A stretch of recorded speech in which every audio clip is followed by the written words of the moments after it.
শান্তিরক্ষী বাহিনী আছে যেসব দেশগুলোতে, সেখান থেকে আগ্রহ হচ্ছে যে আমাদের সাথে বাণিজ্যিক সম্পর্ক বৃদ্ধি করার জন্য। শান্তিরক্ষী মিশনে যখন আমাদের লোকজন যাচ্ছে, তখন মানুষের সাথে খুব ঘনিষ্ঠভাবে তারা ইন্টারাকশন করে থাকে এবং ইন্টারাকশনের ফলে একটা সুসম্পর্ক তৈরি হয় এবং এই সুসম্পর্কটি রাষ্ট্রীয় পর্যায়ে কিন্তু ট্রান্সলেটেড হয়, আমরা যেটা বলি, অর্থাৎ আমরা দেখতে পাই।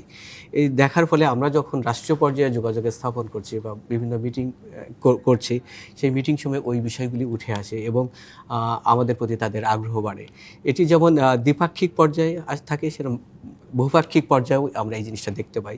আমরা সম্প্রতি দেখতে পাচ্ছি যে আফ্রিকার দেশসমূহ আমাদের শান্তিরক্ষী বাহিনী আছে যেসব দেশগুলোতে, সেখান থেকে আগ্রহ হচ্ছে যে আমাদের সাথে বাণিজ্যিক সম্পর্ক বৃদ্ধি করার জন্য। শুধু তাই নয়, আন্তর্জাতিক পর্যায়ে পার্টিকুলারলি বহুপাক্ষিক আলোচনার ক্ষেত্রে যখন একে অপরের প্রতি সমর্থনের প্রয়োজন হয়, তখন ওইসব দেশগুলো আমাদেরকে সমর্থন করছে। আমরা একযোগে একই উদ্দেশ্য নিয়ে কাজ করতে পারছি।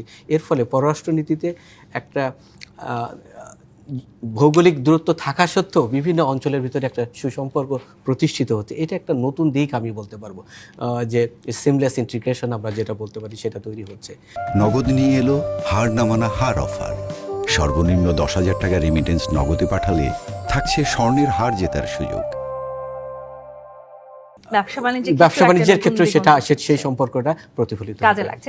আপনি আবার নানান রকমের আসলে সীমাবদ্ধতার কথা বলছিলেন, সেখানে বাজেটের একটা কথা বলেছেন, কিংবা নতুন করে যে ইকুইপমেন্টস গুলো দরকার সেগুলোর কথা বলছেন। আবার আমি যদি একটু অন্যদিকে তাকাই, যে বাংলাদেশ থেকে আসলে মিশনে জাতিসংঘ শান্তিরক্ষীতে যারা যাচ্ছেন, কোনো বাহিনী, বিশেষ করে পুলিশের কথা দিকে যদি আমি বলি, পুলিশের সংখ্যা কমছে, সেটি আসলে কেন?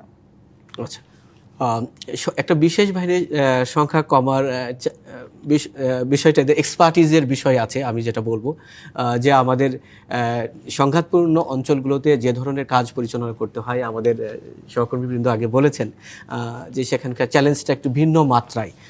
সম্ভবত সেই দিকটা বিবেচনায় নিয়ে আমাদের সেনাবাহিনী, নৌবাহিনী, তাদের প্রশিক্ষণটা অনেক বেশি চ্যালেঞ্জিং এলাকায় কাজ করার জন্য। সুতরাং সেক্ষেত্রে তাদের সুযোগ রয়েছে। আমি বলবো যে অভিজ্ঞতা যেহেতু দিন দিন বৃদ্ধি পাচ্ছে, সেক্ষেত্রে পুলিশের জন্য সুযোগ তৈরি হবে।